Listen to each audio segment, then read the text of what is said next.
नमस्कार दोस्तों, आपका स्वागत है। दोस्तों, अगर आप अपने जीवन में रोज कुछ नया सीखने की चाह रखते हैं तो चैनल को सब्सक्राइब जरूर करें। दोस्तों, गरुड़ पुराण में भगवान श्री कृष्ण ने गरुड़ जी को मृत व्यक्तियों की ऐसी चीजों के बारे में बताया है जिनका इस्तेमाल किसी भी जीवित व्यक्ति को नहीं करना चाहिए। भगवान श्री कृष्ण कहते हैं कि प्रकृति का यह नियम है कि जिसका भी जन्म हुआ है उसकी मृत्यु भी निश्चित ही है। मृत्यु एक ऐसा सत्य है जिसे कोई भी नकार नहीं सकता। मृत्यु निकट आने पर मनुष्य को अपने शरीर का त्याग अवश्य ही करना पड़ता है और शरीर के साथ वह सभी भौतिक वस्तुओं का भी त्याग कर देता है। अर्थात मनुष्य मृत्यु के पश्चात इस मृत्यु लोक की कोई भी वस्तु अपने साथ लेकर नहीं जा सकता। उसके साथ केवल उसके पाप और पुण्य ही जाते हैं। यदि किसी मनुष्य ने अपने जीवन काल में पाप से अधिक पुण्य किए हैं तो उसे मृत्यु के समय कोई कष्ट नहीं होता है और उसके प्राण सहज गति से निकलते हैं। लेकिन जिस व्यक्ति ने जीवन भर पाप किए हो उसकी मृत्यु बहुत दर्दनाक होती है। उसे मृत्यु के समय बहुत पीड़ा सहन करनी पड़ती है। यमराज के दूत उस पर बिल्कुल भी दया नहीं दिखाते हैं और उसे अपने पास में बांधकर खींचते हुए यमलोक ले जाते हैं। यमलोक जाने के मार्ग पर उस पापी व्यक्ति को बहुत दुख होता है। वह हाहाकार करता हुआ नरक के मार्ग पर चलता है, लेकिन यम के दूतों को उस पर दया नहीं आती है और वे उसे पीड़ा देते हैं। श्री कृष्ण कहते हैं कि आत्मा का इस संसार में कुछ भी अपना नहीं है। आत्मा अमर है, उसका कभी अंत नहीं होता। वह अपने कर्मों के अनुसार बार बार जन्म लेती है। मनुष्य का शरीर भी उसका अपना नहीं है, वह भी उसे कुछ ही समय के लिए ईश्वर द्वारा प्राप्त हुआ है, जो एक दिन पंच तत्वों में विलीन हो जाएगा।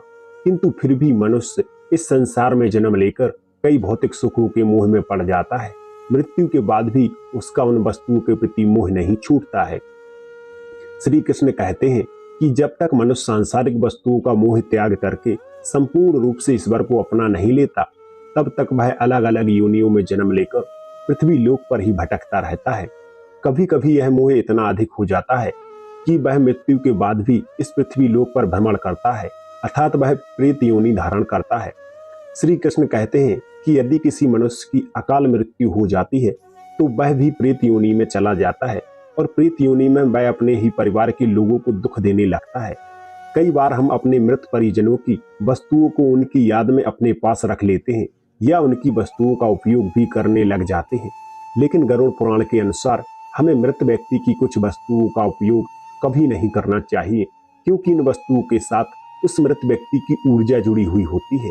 उसमें व्यक्ति का मोह उन वस्तुओं के प्रति बहुत अधिक होने के कारण वह मृत्यु के बाद भी उन वस्तुओं से जुड़ा रहता है और यदि कोई उन वस्तुओं का प्रयोग करता है तो उसे कई परेशानियों का सामना करना पड़ता है।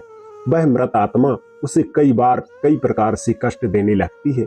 इसलिए किसी भी मनुष्य को मरे हुए व्यक्ति की चीजों का इस्तेमाल कभी नहीं करना चाहिए। आप चाहें तो उन वस्तुओं को संभाल कर अपने घर में रख सकते हैं अथवा उन चीजों को नदी में जल में प्रवाहित भी कर सकते हैं, लेकिन भूल से भी उनकी वस्तुओं का इस्तेमाल नहीं करना चाहिए। उस मृत आत्मा की शांति के लिए आप उस व्यक्ति की प्रिय वस्तुओं का दान करते हैं तो यह बहुत ही शुभ होता है। गरुड़ पुराण में मृत व्यक्ति की ऐसी 3 चीजें बताई गई हैं जिनका कभी भी इस्तेमाल नहीं करना चाहिए, अन्यथा मृत व्यक्ति की आत्मा पृथ्वी लोक पर ही भटकती रहेगी और उसे कभी भी मोक्ष की प्राप्ति नहीं होगी अथवा उसे दूसरा शरीर भी कभी प्राप्त नहीं होगा।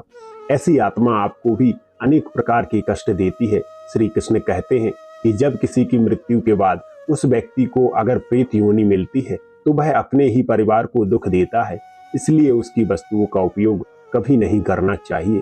तो चलिए जान लेते हैं उन 3 वस्तुओं के बारे में जो मृत व्यक्ति की कभी भी इस्तेमाल नहीं करनी चाहिए। सबसे पहले जानते हैं कि घर में मृत व्यक्ति की तस्वीर कहां पर लगानी चाहिए। शास्त्रों के अनुसार प्रत्येक मनुष्य को अपने घर में पूर्वजों की तस्वीरें अथवा चित्र अवश्य लगाने चाहिए। इससे बहुत ही शुभ माना गया है। अपने मृत परिजन का चित्र बनाते समय इस बात का ध्यान रखें कि उनका चित्र अथवा तस्वीर दुखी अथवा क्रोधी अवस्था में ना हो। आपके पूरे चित्र में प्रसन्न दिखाई देने चाहिए। जब भी हम उनके चित्र के दर्शन करें तो हमारे मन में उनके प्रति श्रद्धा तथा प्रेम का भाव प्रकट हो। यदि पूर्वजों का चित्र क्रोधी अवस्था में हो तो यह मन में भय की स्थिति निर्माण करता है। छोटे बालक उनसे प्रेम करने के बजाय द्वेष करने लगेंगे। इसलिए पूर्वजों का चित्र अथवा तस्वीर बनाते समय इस बात का खास ध्यान रखें। ध्यान रहे आपके पूर्वज अब इस संसार में नहीं, वे ना ही भगवान हैं और ना ही मनुष्य हैं। आपको उनका सम्मान करना चाहिए किंतु उनके सामने अपना दुख और क्रोध जैसी भावनाओं को प्रकट ना करें, अन्यथा आपके पितृदेव दुखी हो जाएंगे। पितृदेव के दिनों के अलावा अन्य दिनों में उनका आवाहन अथवा उनकी पूजा नहीं करनी चाहिए। पितृपक्ष के दिनों के अलावा अन्य दिनों में जो आत्माएं घर में प्रवेश करती हैं वे प्रेत आत्माएं होती हैं। इससे घर में भयंकर दुख का वातावरण निर्माण होता है। वास्तु शास्त्र के अनुसार पितरों की अथवा पूर्वजों की तस्वीरों को भूल से भी पूजा घर में नहीं रखना चाहिए। इससे भगवान का अपमान होता है। इससे आपके सभी पितृगण अत्यंत दुखी और क्रोधित हो जाते हैं।